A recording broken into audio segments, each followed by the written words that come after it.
मेरा जो प्रश्न है वो ये कि जिस समय आपका पदार्पण हुआ काव्य मंचों पर, उस समय का परिदृश्य क्या था और आपके प्रेरणा स्रोत कौन थे? जी, जैसा कि परिचय में बताया गया कि मेरा गांव दरभंगा उस समय जनपद था, उसको अलग अलग हो गया है, 3 जनपद उसमें बना दिए गए हैं।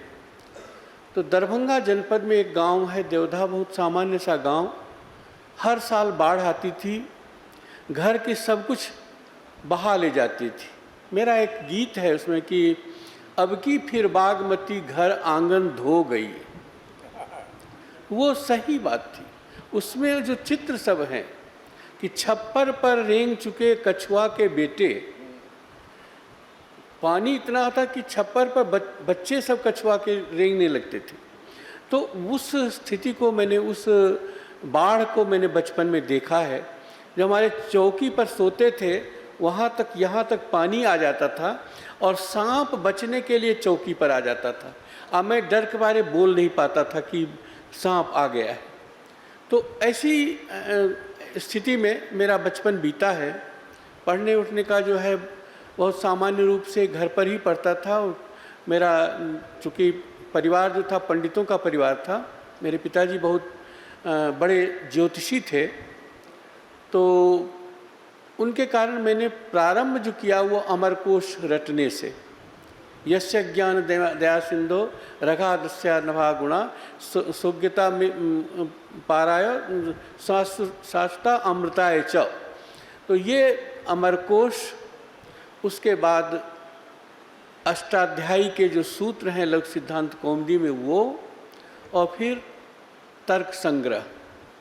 तर्क संग्रह से एक मुझे बहुत प्रारंभ में ही, मैं जो 8-9 साल का था तभी मुझे मालूम हो गया था तर्क संग्रह पढ़ने से कि पृथ्वी का गुण है गंध।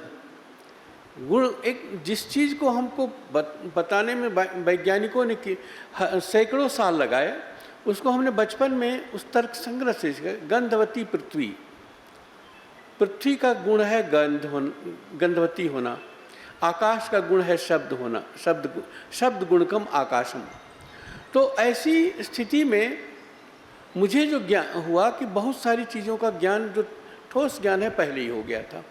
वहाँ से मैंने शुरू किया। थोड़ा बहुत गणित पढ़ने के लिए जाता था एक खानगी में, और 2-3 साल तक मैं एक वहाँ पर प्राइमरी स्कूल था, उसमें मैं सीधे पिताजी ने उठा करके मुझे कक्षा 3 में भर्ती कर दिया। और वो अध्यापक जो थे वो मुझ पर इतने चिढ़े हुए थे कि वो कहते कि ज़िंदगी भर तुमको मैं कक्षा 3 में ही रखूँगा। तो ऐसी स्थिति में कुछ दिनों तक तो चला। फिर उसके बाद मेरे भाई साहब मुझे लेकर के बनारस चले गए। 9 साल 10 साल का था मैं, गांव से विदा होकर के वहाँ चला गया था। तो मेरी जो पढ़ाई हुई है वो संस्कृत से हुई है। मध्यमा करने के बाद वहाँ पर मैं बीच में चला गया था, रेवतीपुर गाजीपुर है, वहाँ पर एक गुरुकुल है, वहाँ पर पढ़ने के लिए।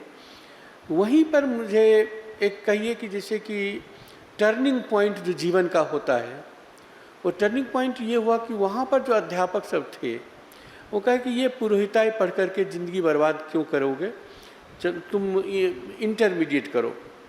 और मैंने प्राइवेट इंटरमीडिएट किया और मुझे अच्छे नंबर आ गए सौभाग्य से। फिर भाई साहब ने कहा कि अब BHU में नाम लिखा।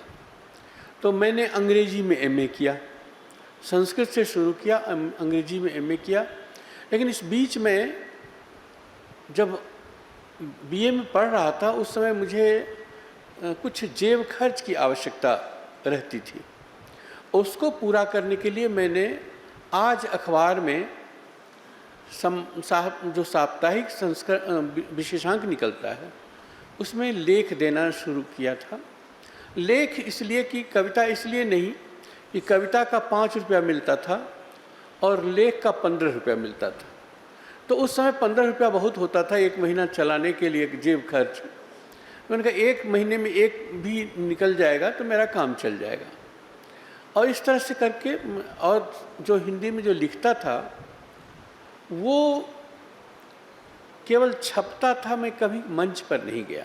हिंदी के जो भी विद्वान थे काशी में, मेरा उनसे कोई परिचय नहीं था।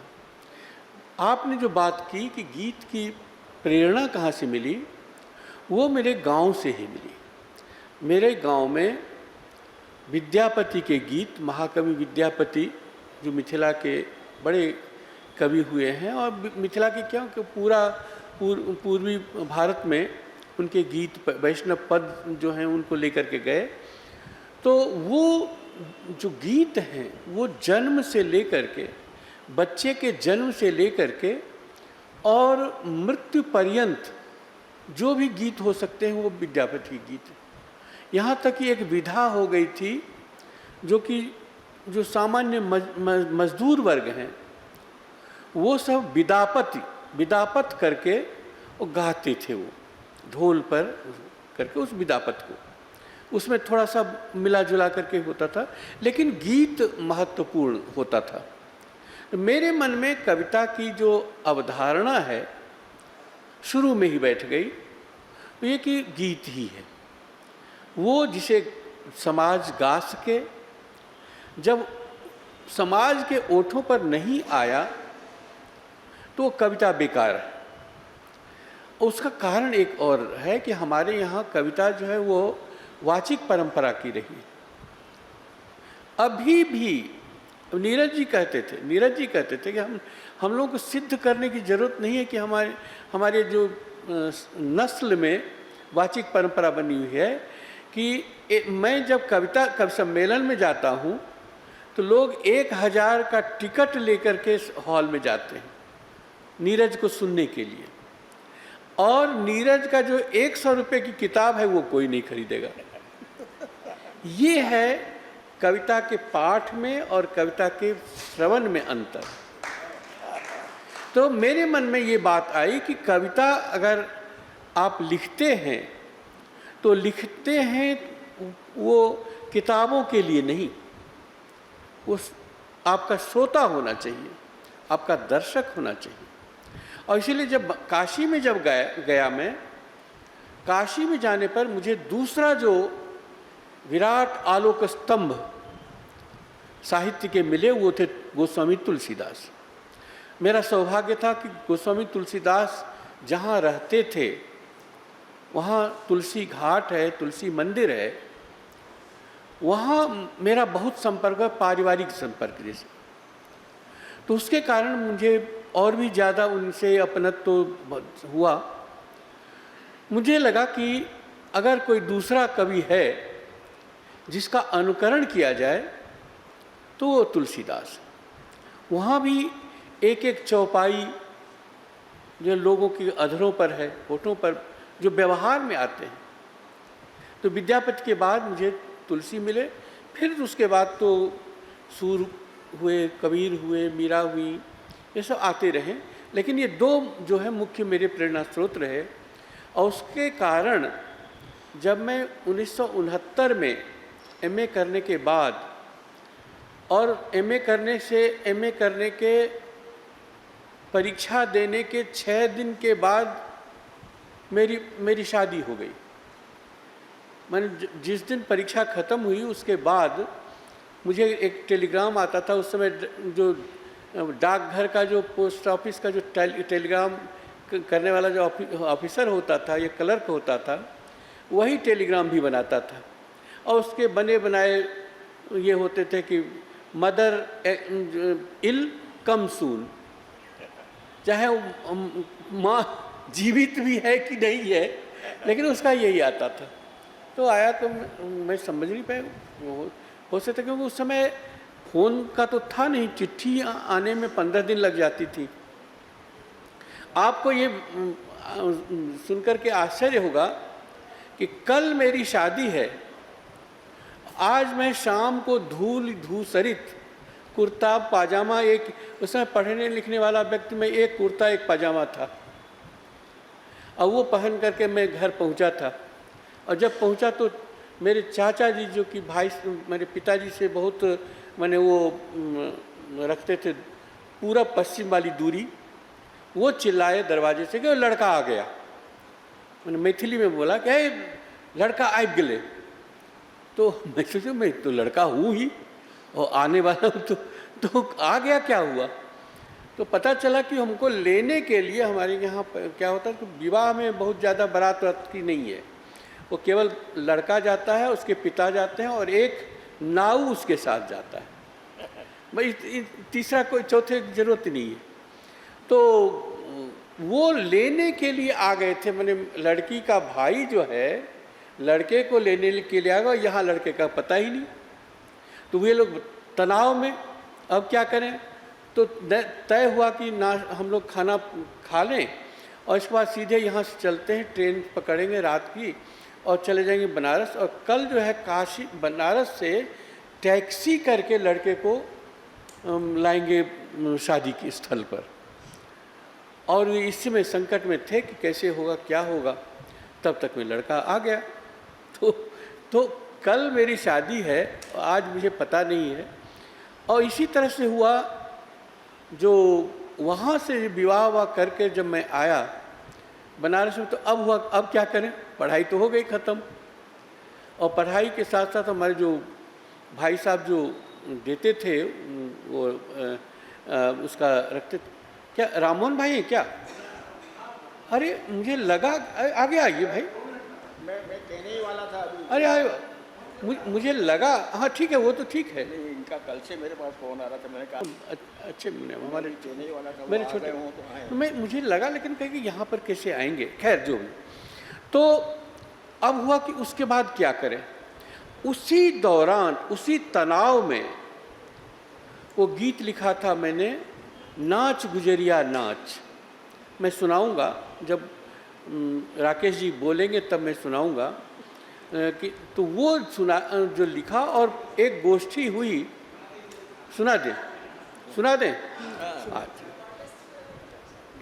तो वो गीत जो है लिखा मैंने, और उसके बाद वो एक गोष्ठी थी, उसमें जब मैंने सुनाया तो रातों रात जैसे होता है ना कि एक विस्फोट जैसा हुआ।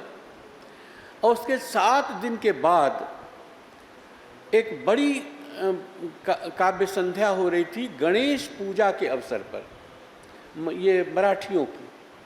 उसमें आचार्य सीताराम चतुर्वेदी अध्यक्षता कर रहे थे, और जितने भी आप काशी के डॉक्टर शंभुनाथ सिंह से लेकर के महाकवि चंद्रशेखर मिश्र, लालधर त्रिपाठी प्रवासी और जितने भी कवि थे वो थे उसमें उपस्थित।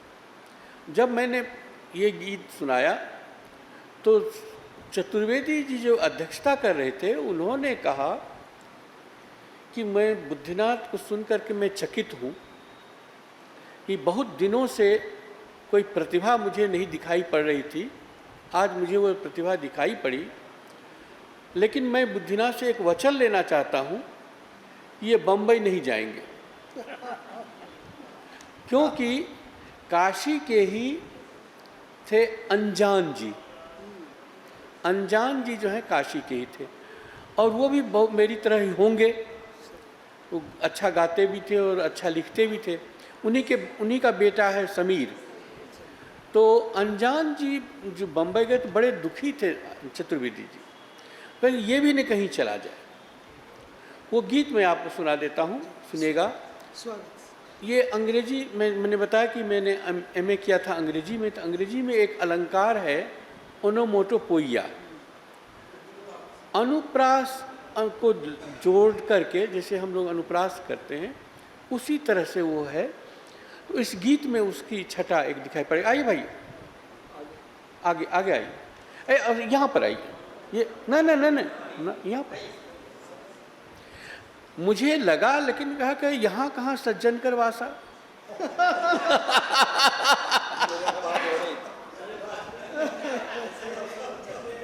नहीं, वो बहुत अच्छा लगा मुझे। अरे क्या बात, आप हैं तो बनारस मेरे सामने।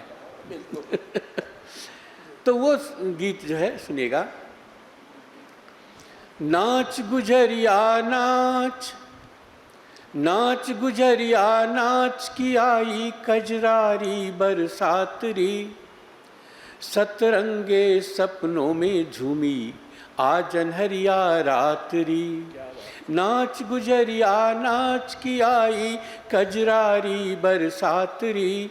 सतरंगे सपनों में झूमी आज अनहरिया रात्रि। नाच गुजरिया नाच गरज लरज बरसे रे जवानी में जब बोराया बादल। मिटी प्यास क्या नहीं पपी है तेरी ले पी पी पागल। पिघल पिघल धुल गए नयन से जब दुख के सारे काजल। पिघल पिघल धुल गए नयन से जब दुख के सारे काजल। शर्मा मत फहरा ले आज तू अपना हरियाया आंचल। रुनुक झुनुक रुनझुन रुनुक झुनुक रुनझुन की लय पर थिरके तेरे गातरी। रुनुक झुनुक रुनझुन की लय पर थिरके तेरे गातरी। थिरक गुजरिया थिरक की आई कजरारी बरसातरी। नाच गुजरिया नाच की आई कजरारी बरसातरी। सतरंगे सपनों में झूमी आज अनहरिया रात्रि। नाच गुजरिया नाच जिस प्यासे को तृप्त न कर पाया जग का कोई सागर। जिस प्यासे को तृप्त न कर पाया जग का कोई सागर। कर दे उसको बेसुध एक पल में उलीच मधु की गागर। तड़प तड़प रह जाए जो देखे तुझको तेरा ही नागर। तड़प तड़प रह जायो जो देखे तुझको तेरा ही नागर।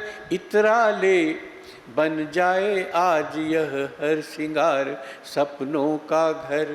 धिनक धिनक ताधिन धिनक धिनक ताधिन मृदंग पर खुद के कल का प्रातरी।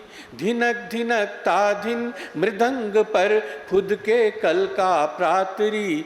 फुदक गुजरिया फुदक की आई कजरारी बरसातरी। नाच गुजरिया नाच की आई कजरारी बरसातरी। सतरंगे सपनों में झूमी आज अनहरिया रात्रि। नाच गुजरिया नाच। अंतिम है कि सिहर सिहर जब बही पूर्बिया लहराई धरती सारी। सिहर सिहर जब बही पूर्बिया लहराई धरती सारी। चली तुनुक कर कहाँ रियो जब मेरी आई बारी। बिखरा दे कुछ किरण खुशी की गली गली क्यारी क्यारी। बिखरा दे कुछ किरण खुशी की गली गली क्यारी क्यारी। नाचे बन के मोर मोरनी तू पगली कोयल गारी।